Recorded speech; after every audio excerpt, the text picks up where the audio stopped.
যে গণতন্ত্রে কণ্ঠরোধ শৃঙ্খলা রক্ষার নামে মৌলিক অধিকার কার্যত লঙ্ঘন করে গণতন্ত্রের কণ্ঠরোধ নতুন রাজ্য সরকার শুরু করে দিল। যে সার্কুলারটি নতুন রাজ্য সরকার দিয়েছেন সরকারি কর্মচারীদের জন্য, সরকারি কর্মীদের জন্য, সেই সার্কুলার এক কথায় কণ্ঠরোধ। আমরা নিশ্চয়ই শৃঙ্খলা রাখার চেষ্টা সমর্থন করি, আমরা নিশ্চয়ই সরকারি কর্মীদের যে বেসিক ডিসিপ্লিন থাকবে আমরা সমর্থন করি, কিন্তু আমাদের গণতান্ত্রিক পরিবেশে সরকারি কর্মী মানেই কণ্ঠরোধ হবে এবং সরকারি কর্মী মানেই তারা শুধু সরকারেরই কাজ করবে, তাদের নিজস্বতা হারিয়ে কোনো মূল্যায়ন, কোনো পর্যবেক্ষণ, ব্যক্তির কোনো মতামত প্রকাশ করতে পারবে না। এ ধরনের কোনো আইন কড়াভাবে প্রয়োগ করার ক্ষেত্রে আমরা মনে করি যে গণতান্ত্রিক কাঠামোয় গণতান্ত্রিক পরিবেশ থাকা উচিত।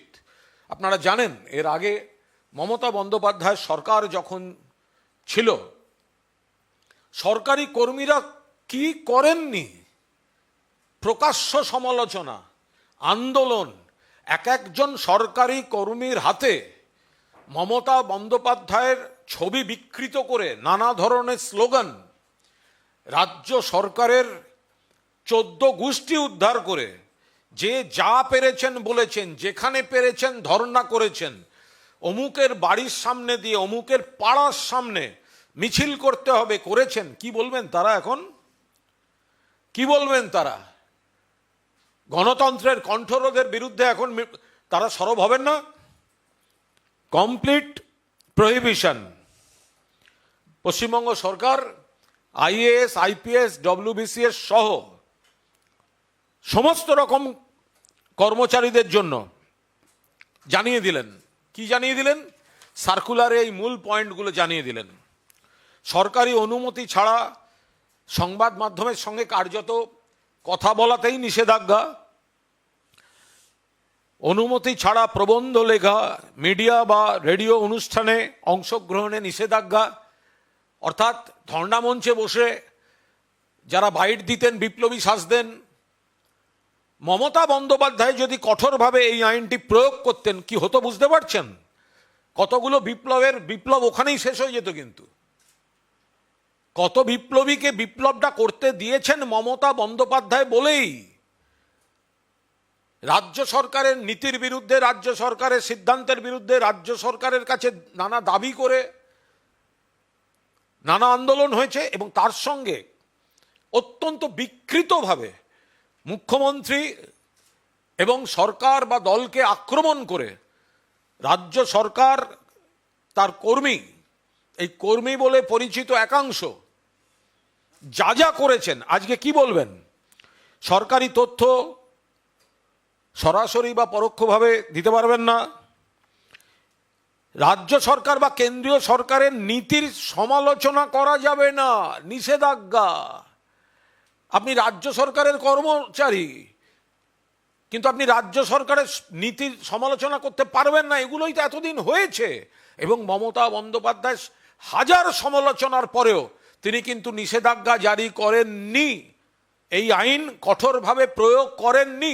তখন আপনারা কি বলতেন? তখন আপনারা কি বলতেন? যদি মমতা ব্যানার্জি এই সার্কুলারটা দিত, যদি মমতা ব্যানার্জির সরকার এই সার্কুলার দিত, তখন আপনারা কি বলতেন? আজকে আপনারা নীরব কেন? যারা কাজ ফেলে ধর্নায় বসে থাকতেন, নীরব কেন? আপনাদের পরিষ্কারভাবে বলছে complete prohibition. Complete prohibition on members of the services in indulging any adverse criticism of any policy or decision of the central or the state government. by any publication, interaction, utterance, publication, broadcast, contribution in any media. আপনি byte দিতে পারবেন না। এবার প্রকাশ্যে বলুন অবিলম্বে DA দিতে হবে, কেন মন্ত্রিসভার বৈঠকে এখনো ডিএ দেয়া হলো না বলুন। বকেয়া ডিএ নতুন সরকার এলেই মিটিয়ে দেবে, কেন দিল না বলুন। এখন এগুলো বলবেন না। সরকারি কর্মচারীদের সম্পূর্ণভাবে কণ্ঠরোধ করে দেওয়া হলো এই সার্কুলারের মাধ্যমে। প্রাক্তন মুখ্যমন্ত্রী মমতা বন্দ্যোপাধ্যায় কিন্তু এই আইন কড়া হাতে প্রয়োগ করেননি গণতন্ত্রের কথা ভেবে, সেই কারণে তিনি সমালোচিত হয়েছেন। এর সুযোগ নিয়ে ধর্ণা মঞ্চ থেকে কি কি ভাষায় আক্রমণ করা হয়নি, এই সরকারকে কি কি বলা হয়নি। আর আজকে কথা বলা নিষিদ্ধ, সমালোচনা নিষিদ্ধ, সরকারি নীতির প্রেক্ষিতে কিছু বলা নিষিদ্ধ। যদি খতিয়ে দেখতে হয় তাহলে আমাদের এটাও দেখতে হবে যে যদি এই নির্দেশিকা যেটা হয়েছে 139 CS 2026, এটা যদি ওনারা যেভাবে দিলেন তাতে কিন্তু একটা জিনিস দেখা যাচ্ছে যে কোনো নাগরিক যদি সরকারি চাকরিতে যোগ দেন নিশ্চয়ই তার কিছু নিয়ম নীতি আছে, কিন্তু সংবিধান প্রদত্ত যে মৌলিক অধিকার, বিশেষ করে আর্টিকেল 19/1, সেটা কিন্তু শূন্য হয়ে যেতে পারে না। অর্থাৎ আপনার স্বাধীন মত প্রকাশের স্বাধীনতা, আপনি সরকারি কর্মচারী বলে সেটা বিলুপ্ত হয়ে যেতে পারে না। এবং শুধুমাত্র একটা প্রশাসনিক আদেশের মাধ্যমে কোনো মৌলিক অধিকারকে সংবিধান স্বীকৃত সেটা কিন্তু কেড়ে নেওয়া যায় না। এই ধরনের কোনো সার্কুলার দেওয়ার আগে তার কেন প্রয়োজন, লিগ্যাল এবং পার্লামেন্টারি তার যে বৈধতা, প্রয়োজনীয়তা, প্রাসঙ্গিকতা, এগুলো প্রমাণ করা প্রয়োজন। আমরা খুব পরিষ্কারভাবে বলছি যে এই সার্কুলার, এটা দুটো তিনটে দিক আছে। একটা হচ্ছে সরকারি কর্মচারীদের কণ্ঠরোধ, দাবি দাওয়া নিয়ে আন্দোলন যাতে না ওঠে। এক হচ্ছে কণ্ঠরোধ। এই সার্কুলারের ফল কি, কেন করা হলো? নাম্বার 1, সরকারি কর্মীদের কণ্ঠরোধ, তারা আর নিজের কথা বলতে পারবেন না। 2, দাবি দাওয়া নিয়ে আর প্রকাশ্যে সরব হতে পারবেন না, যেটা মাননীয় প্রাক্তন মুখ্যমন্ত্রী মমতা বন্দ্যোপাধ্যায়ের জমানায় যে অধিকার ছিল সেই অধিকার কেড়ে নেওয়া হলো। আপনারা আর ইচ্ছামতো সরকারের সিদ্ধান্তের বাইরে বা দাবি দেওয়া বা সরকারি সিদ্ধান্তের প্রতিবাদ আপনারা করতে পারবেন না। 3, একটা ঈশান করে কালো মেঘ জমার মতো একটা আশঙ্কা যে এই সরকার আরো এমন অনেক কিছু ডিসিশন নিতে চলেছে যেটায় সরকারি কর্মীদের মধ্যে থেকে আপত্তি ওঠার আশঙ্কা আছে, সেই কারণে গোড়াতেই মুখ বন্ধ করে দেওয়া হচ্ছে এবং তাদের শৃঙ্খলার নামে কঠোর বিধিনিষেধের আওতায় নিয়ে চলে আসা হলো। একটা আছে গণতান্ত্রিক বক্তব্য, আন্দোলন, প্রতিবাদ। সরকারি কর্মচারী যারা আছেন, সরকারি কর্মী যারা আছেন, তারা নানা বিষয়ে এতদিন মিছিল করেছেন, মিটিং করেছেন, ধর্ণা দিয়েছেন, বিবৃতি দিয়েছেন, সরকার বিরোধিতা করেছেন, মুখ্যমন্ত্রীর বিরোধিতা করেছেন। তাদের মুখে সেলোটেপ লাগিয়ে দিল নতুন সরকার। সমর্থন করবেন গণতন্ত্রে এই কণ্ঠরোধকে? আইন তো এরকম হাজার থাকে।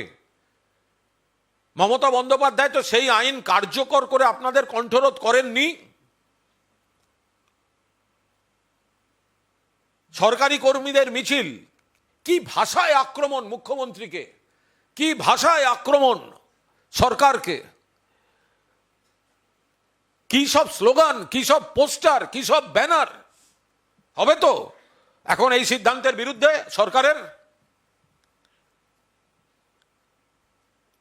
পুরো দস্তুর, গণতন্ত্রের কণ্ঠরোধ, সরকারি কর্মচারীদের স্বাধীনতায় হস্তক্ষেপ, সরকারি কর্মচারীদের মৌলিক অধিকারে হস্তক্ষেপ এবং সরকারের জনবিরোধী যদি কোনো সিদ্ধান্ত যা যা আসছে বা আসবে তাতে যাতে কেউ মুখ না খুলতে পারেন এবং সরকারের মধ্যে থেকে সরকারি কর্মচারীরাই যাতে সরব না হতে পারেন, এটা তার আগাম ব্যবস্থা।